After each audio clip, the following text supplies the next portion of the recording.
Hi guys, it's me. I'm the Mecha guy, and I draw animations and stuff. And I'm his wife, Ace. I do comics and I was stuff. gonna say, please don't just leave it at you're my wife.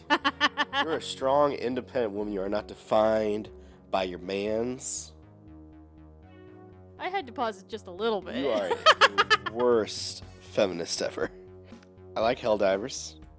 So do I. Yeah, I was gonna say Ace also likes Helldivers, or maybe it's just because her husband does. Um, so we did a Helldiver fan animation. It's a really quick and simple one, but it's pretty fun. Before we get into the time lapse, I kind of want to break down a few parts of this animation.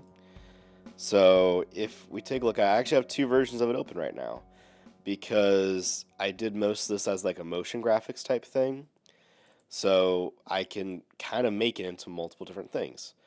I have a loop version and a version with like the bigger bit of a climax to it, as we can say. Big boom boom. Yeah, and what I had basically did to change that is I literally just turned off a couple layers, and then I went into my camera, and in the one with the climax, it's just a slow zoom in. To make it into a full loop, I basically added a keyframe in the middle and added an ease ins and ease outs to the middles, beginnings, and ends. Ah. So now, instead of just going in and then having a thing happen at the end, it kind of goes in and then comes back out. So we should have a pretty dang good loop.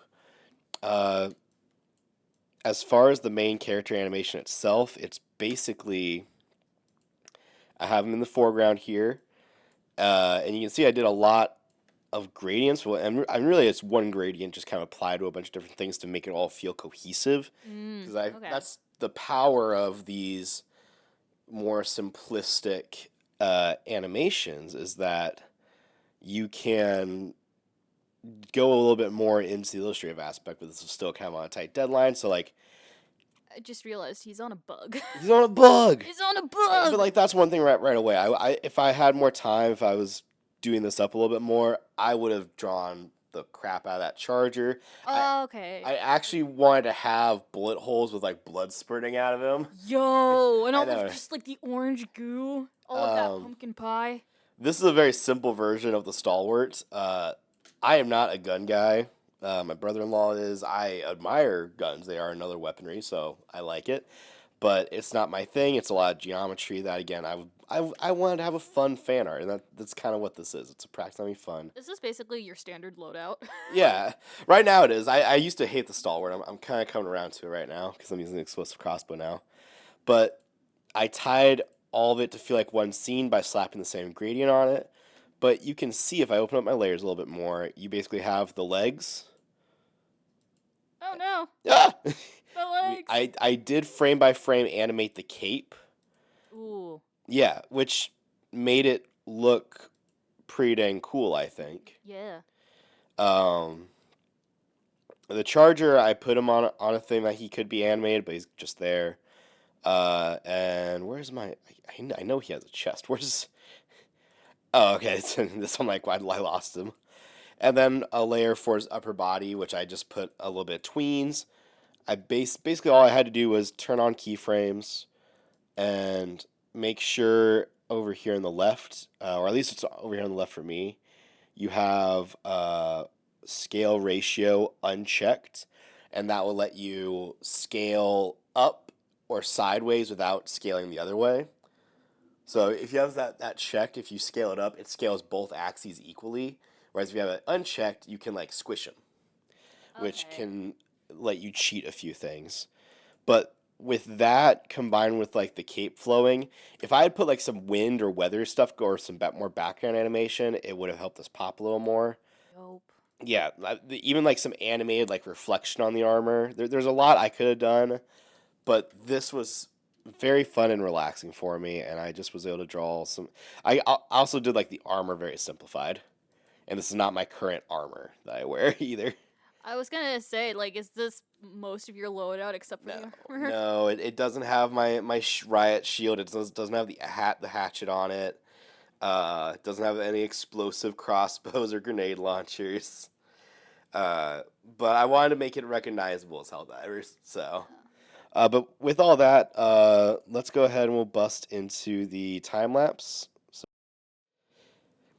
So yeah, first things first was get the pose ironed out. Obviously, again, this is gonna be a simple animation, so I wanted to keep the pose, kind of organic and chill, uh, and just really blocking out kind of the majority of it. In the sketch, you'll also kind of see me break down, like, okay, what's getting moving, doing what. I thought about having the head as its own layer for a little bit. Ah. Yeah.